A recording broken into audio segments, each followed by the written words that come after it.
കെദ്രോൻ താഴ്വരയ്ക്ക് എതിരെ യെരുസലേമിന്റെ കിഴക്കേ വശത്താണ് ഒലിവുമലയുടെ സ്ഥാനം. മുകളിൽ കയറിയാൽ മനോഹരമായ ദൃശ്യങ്ങൾ നമുക്കെല്ലാവർക്കും കാണാൻ പറ്റും. കയറുവാൻ വളരെ പാടുള്ള മലയാണ് ഒലിവുമല.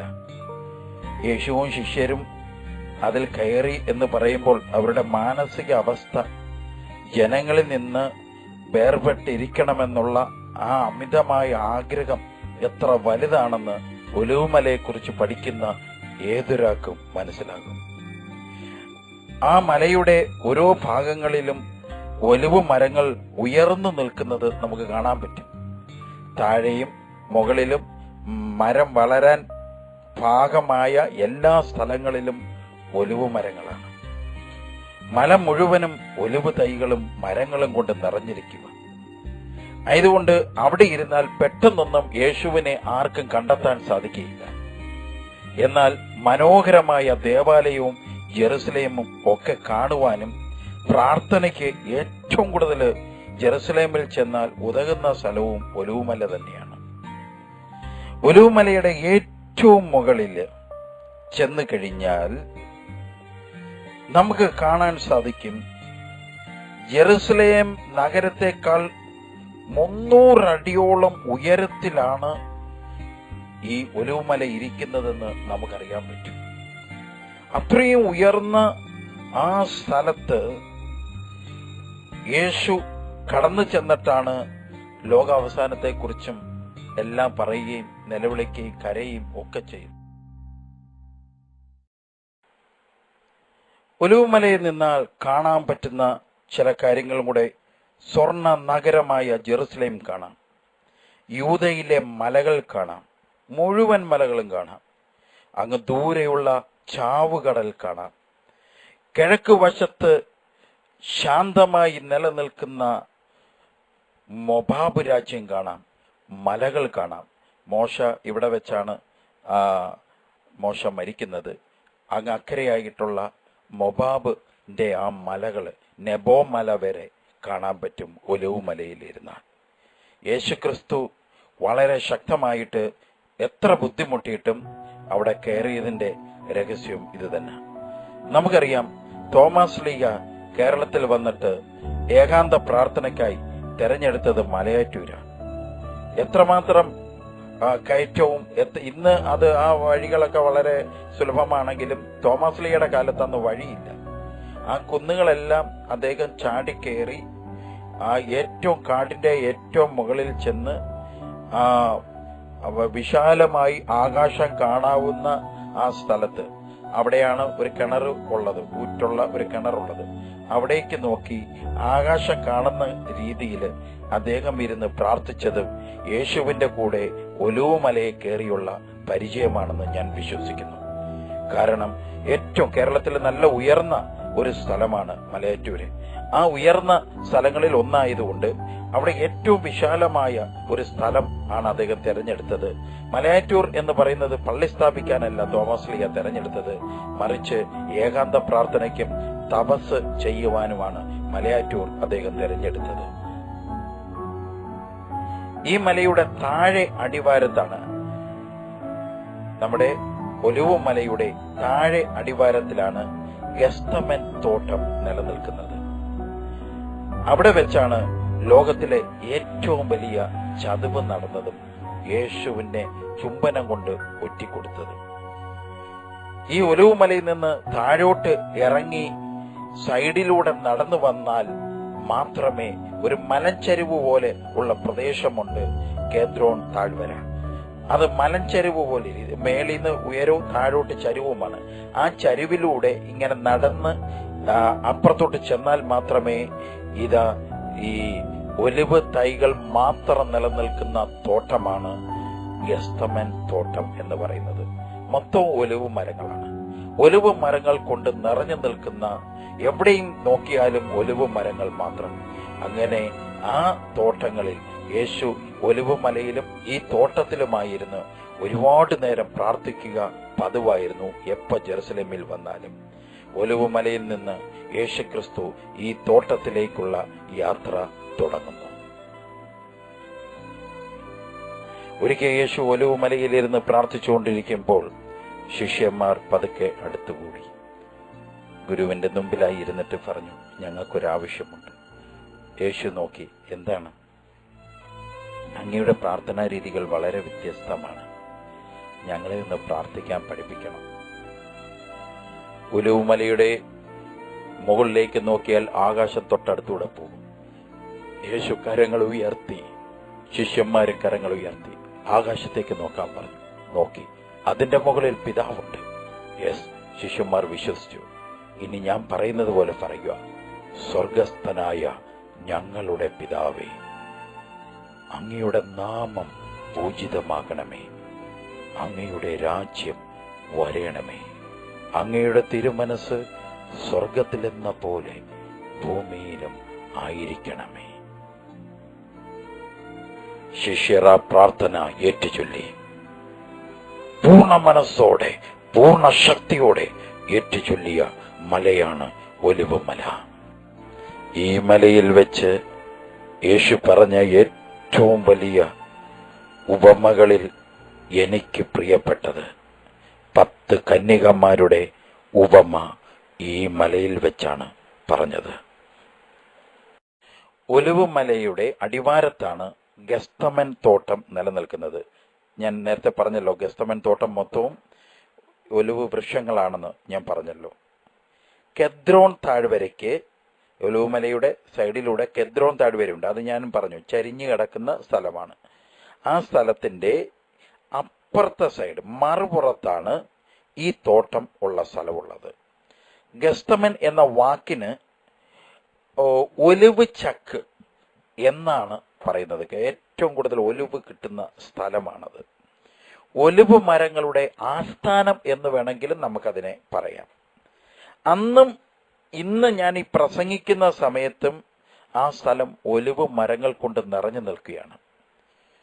യേശുവിൻ്റെ കാലത്തുണ്ടായിരുന്ന ഒലിവ് മരങ്ങൾ ഇപ്പോഴും, അതുപോലെ 2000 വർഷങ്ങൾക്ക് മുമ്പുള്ള ഒലിവ് മരങ്ങൾ ഇപ്പോഴും അതുപോലെ നിലനിൽക്കുന്നു. ഒരു കേടുകളും പറ്റിയിട്ടില്ല. ടൂറിസ്റ്റുകളെല്ലാം അതിൻ്റെ മുമ്പിലിരുന്ന് ഇപ്പോഴും പ്രാർത്ഥിക്കുന്നു. എന്തുകൊണ്ടാണ് ആ ഒലിവ് മരങ്ങൾ ഇന്ന് നിൽക്കുന്നത്? ആ ഒലിവ് മരങ്ങളിലെല്ലാം യേശുവിൻ്റെ വിയർപ്പും രക്തവും വീണിട്ടുണ്ട്. ആ യേശുവിൻ്റെ വിയർപ്പും രക്തവും വീണ, യേശുക്രിസ്തു കരഞ്ഞ് പ്രാർത്ഥിച്ച ആ ഒലിവ് തൈകൾ അന്ന് യേശുവിൻ്റെ കൂടെ ഇരുന്ന് കരഞ്ഞിട്ടുണ്ട്. അവർക്ക് അവസാനമില്ല. യേശുവിൻ്റെ രക്തം വീണ ഒലിവ് മരമേ, നീ പോലും നശിച്ചിട്ടില്ലെങ്കിൽ യേശുവിൻ്റെ രക്തവും മാംസവും ഭക്ഷിക്കുന്ന ഞങ്ങൾ മരിക്കുമോ?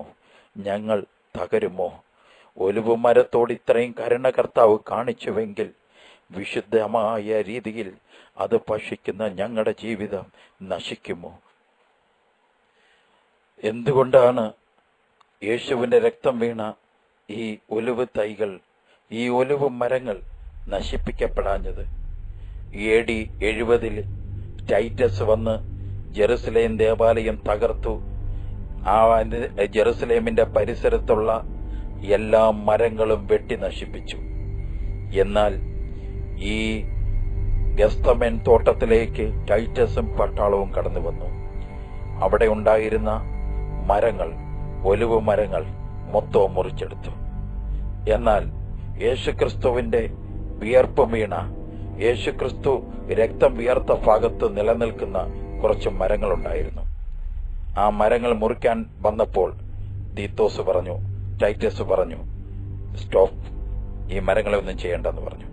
അത് യേശുവിനോടുള്ള കരുണ കൊണ്ടല്ല, അത് അവൻ അറിയത്തില്ലായിരുന്നു. യേശു ഇവിടെയാണ് ഇരുന്നതെന്ന് പോലും അവൻ അറിയത്തില്ല. അവൻ നോക്കിയപ്പോൾ കാണാം, ഈ മരങ്ങൾ റോമൻ ഒലിവ് മരങ്ങളായിരുന്നു. റോമന്റേതായ ഒരു നഗരവും ഒരു വീടും ഒരു മരങ്ങൾ പോലും നശിപ്പിക്കാൻ പാടില്ല എന്നുള്ള സീസറിന്റെ കൽപ്പന അവൻ അനുസരിച്ചു. റോമന്റെ ഒലിവ് മരങ്ങളൊന്നും അവൻ തൊട്ടില്ല. യേശുക്രിസ്തു ഇരുന്നത് ആ ഭാഗത്തായിരുന്നു. അന്നുണ്ടായിരുന്ന ഒലിവ് വൃക്ഷം ഇന്നും യേശുവിനെ സാക്ഷ്യപ്പെടുത്തിക്കൊണ്ട് അവിടെ തഴച്ചു വളർന്ന് ഒരുപാട് ഫലങ്ങൾ ഇന്നും പ്രകടിപ്പിക്കുന്നു. ഒലിവുകായ്കൾ നിറച്ച് കവിഞ്ഞ് അതൊഴുകിക്കൊണ്ടേയിരിക്കുന്നു. ദൈവമേ, നിന്റെ രക്തം വീണ ഒരു വൃക്ഷം ഇത്രമാത്രം ഫലം പ്രകടിപ്പിക്കുമ്പോൾ നിന്റെ ആത്മാവിൽ ഞങ്ങൾ നിറഞ്ഞിട്ടുണ്ട്. നിന്റെ ആത്മാവിൻ്റെ ശക്തിയിൽ ഞങ്ങളായിത്തീർന്നിട്ടുണ്ട്. ഞങ്ങളങ്ങ് ആഗ്രഹിച്ച ഒരു ഫലം പോലും പ്രകടിപ്പിക്കാൻ ഞങ്ങളെ കൊണ്ട് പറ്റിയിട്ടില്ല. അങ്ങ് ഞങ്ങളിൽ നിന്ന് ഏറ്റവും കൂടുതൽ ആഗ്രഹിക്കുന്നത് എളിമയും വിനയവും സ്നേഹവുമാണ്.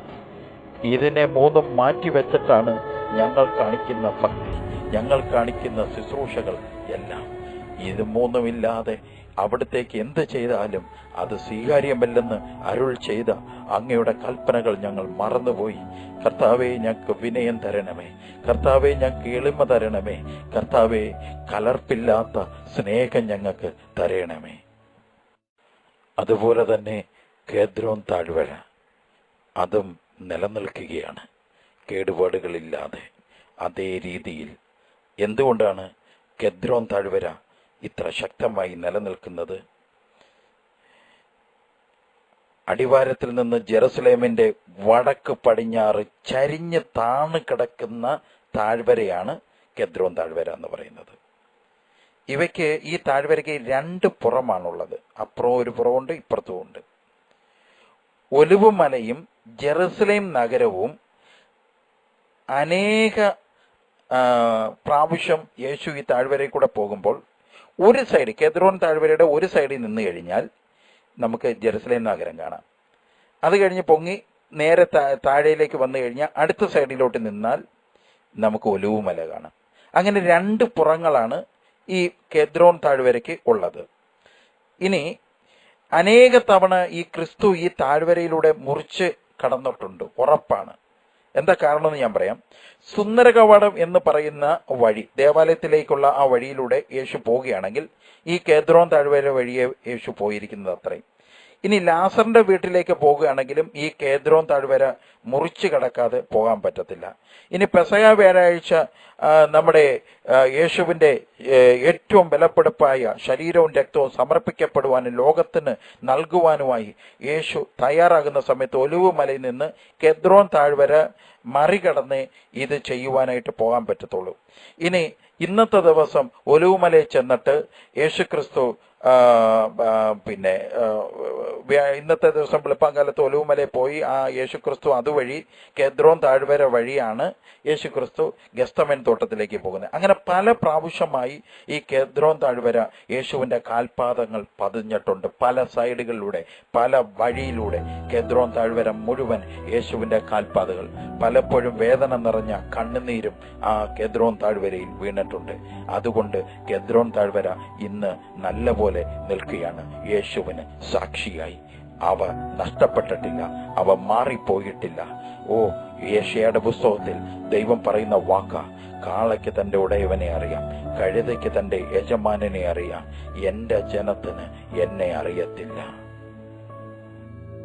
കേദ്രോൻ താഴ്വരയോട് നമ്മൾ ചെന്ന് ചോദിച്ചാൽ, നിന്നെ ഏറ്റവും കൂടുതൽ വേദനിപ്പിച്ച സംഭവം ഏതാണെന്ന് നമ്മൾ ചോദിച്ചാൽ, കേദ്രോൻ താഴ്വരയ്ക്ക് പറയുന്നത് മനസ്സിലാക്കാൻ, ഗ്രഹിക്കുവാൻ നിനക്ക് കഴിവുണ്ടെങ്കിൽ കേദ്രോൻ താഴ്വര നിന്നോട് പറയും. ഗെസ്തമേൻ തോട്ടത്തിൽ നിന്ന് പുരോഹിതരും പട്ടാളക്കാരും യേശുവിനെ പിടിച്ച് അടിച്ച് ചെവിക്കലിന് നോക്കി അടികൊടുത്ത് ദേഹത്ത് തുപ്പി അവന്റെ ദേഹം മൊത്തം കുത്തി അവനെ അപമാനിച്ചുകൊണ്ട് വലിച്ചഴച്ചുകൊണ്ട് പോയത് എന്റെ ദേഹത്തൂടെയാണ്. ഈ കേദ്രോൻ താഴ്വര വഴി, സുന്ദര കവാടം വഴി ആണ് യേശുക്രിസ്തുവിനെ കൊണ്ടുപോകുന്നത്. ഇതാ യേശുക്രിസ്തു പെസഹ കഴിഞ്ഞ് യേശുക്രിസ്തു കുറച്ചു നേരം കൂടെയും ഒലിവുമലയിൽ പോയി ഇരുന്നു. അത് കഴിഞ്ഞ് അവൻ വളരെ വൈകി, രാത്രി വളരെ വൈകി 1 മണിയോടടുത്ത് അവൻ ഇതാ കേദ്രോൻ താഴ്വര മുറിച്ചു കടന്ന് അപ്പുറത്തുള്ള ഗെസ്തമേൻ തോട്ടത്തിലേക്ക് പോയിരുന്നു.